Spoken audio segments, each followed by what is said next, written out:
My son Charlie and I are going to do a little video on here to show how to convert 30-06 brass that we picked up from the range. And we're going to turn it into what, Charlie? 257 Roberts. Yep, so we're going to go through the process of doing this. It's not real complicated, but this will actually work if you want to convert pretty much any cartridge to some other cartridge as long as you have the parent case. So, if you wanted to convert, I don't know, a 308 to a 243, you could use a similar process as this. So the first thing we got to do is we got to get some range brass. And where is it?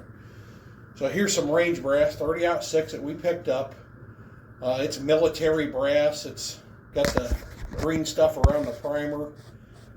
Not super expensive stuff, but it's going to be just fine for what we're going to do. And the first thing we got to do is we've got to anneal the case.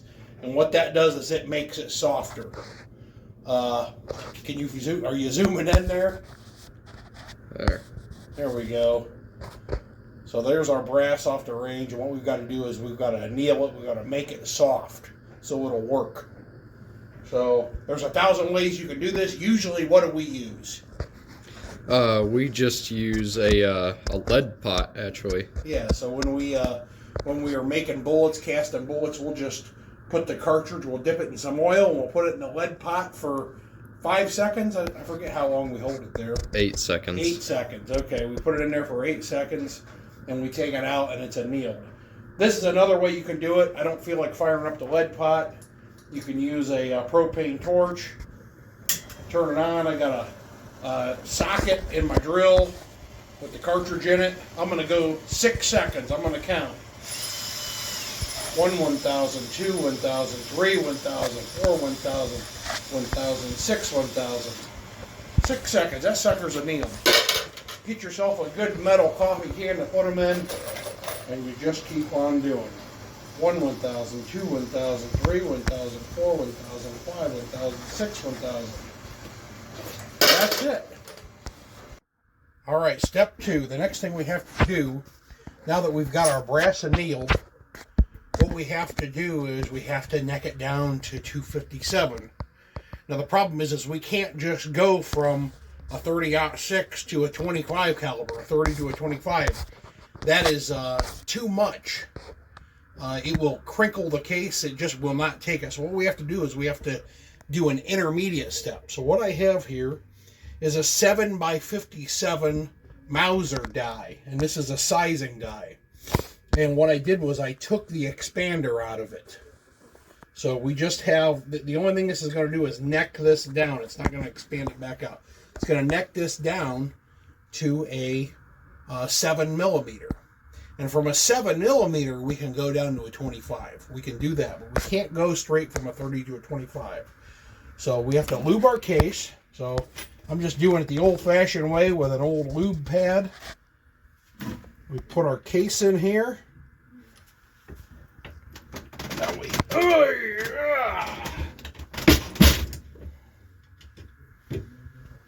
There we go.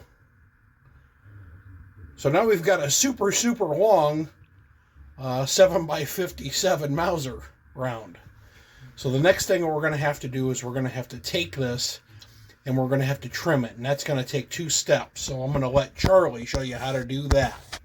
Before we cut them to absolute length, we're going to also, so on the grinder over here, we're going to, before we do that even, we're going to mark them and then grind it to a good enough length before we size it again to 257 and then cut the neck down. Yeah.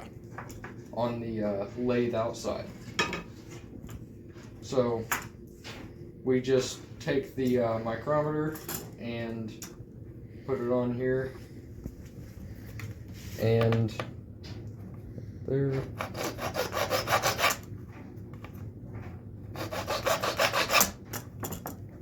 And just like that. And then we take it to the grinder. I can't ever remember where the switch is. I think it's there.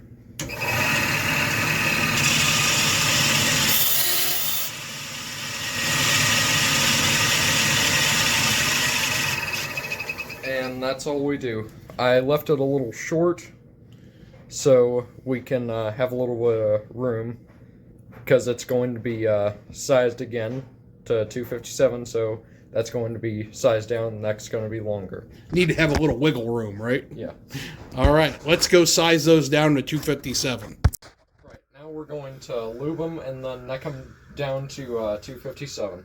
So we've got our 257 Roberts die here, and what we've done is we've removed the decapping and expansion stem out of it. So it's just the case body. So here we go. And let's see what it looks like. All right, looks pretty good. So the next step is going to be actually trimming them to the exact length that they're supposed to be. You can tell they're still long. Even though we rough trimmed them, they're still pretty long. So that's what we're going to do next. Okay, now we're going to trim them down to the correct length.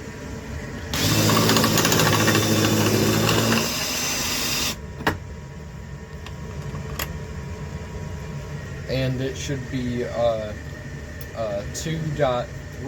or 2.233. Yep. And you want to deburr the case mouth next, the outside and then the inside. And then we go outside after, and we trim the outside to the correct thickness. Yeah, the problem is now we've made this 257, but if you tried to chamber this in the rifle with a bullet in it, you wouldn't be able to close the bolt, because all of this work we've done, I'm pointing here to the thickness of the case mouth is way, way, way too thick from all this forming that we've done and all this different stuff. So what we've got to do is we've got to case turn the neck mouth. Now there's a couple of ways you can do this. One, you can get a reamer and ream the inside of it out to the right spec.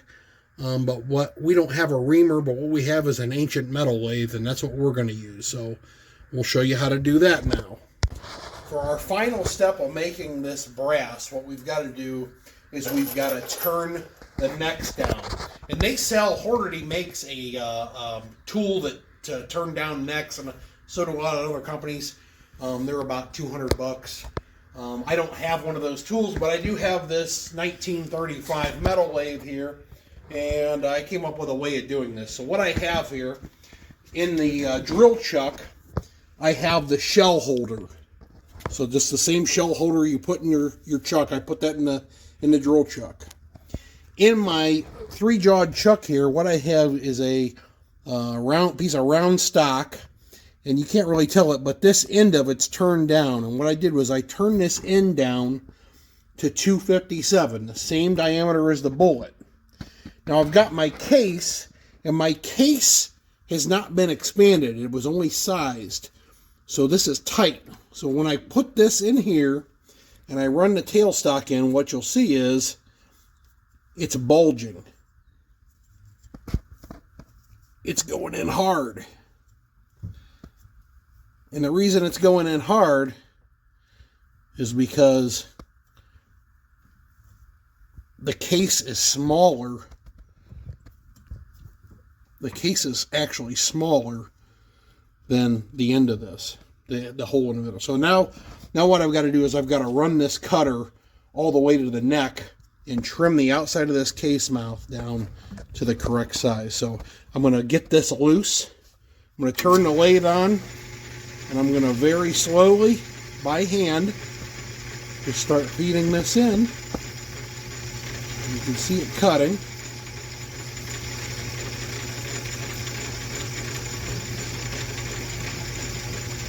If I feel like I'm cutting too fast, I just back off a little bit.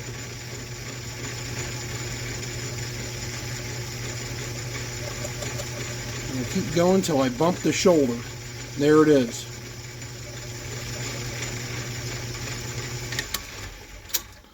And we can pull this off. And there we go. There's our 257 Roberts, and she's ready to load and shoot. And that's what we're going to do next. All right, so now that we've got our case mouths all turned down. We're going to go ahead and full length resize and expand the case mouth and get them ready to reload. So Charlie's going to do a couple of them for us. Here we go.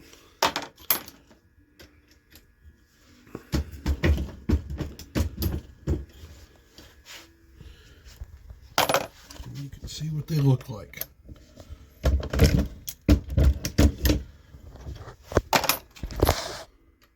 Now we have to insert a primer.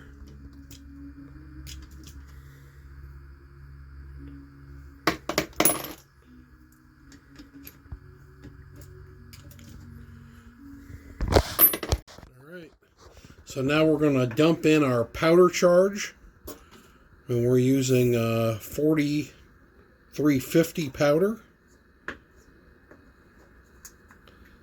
And we're using 117 grain Hornady bullets. So we're going to try to seat this bullet. Might have to hold it while it goes through the press. These square base bullets are kind of a pain. And there we go. Now let's go to the range and shoot them. All right, here we are out at the range, and we're doing a little test firing. So Charlie will go ahead and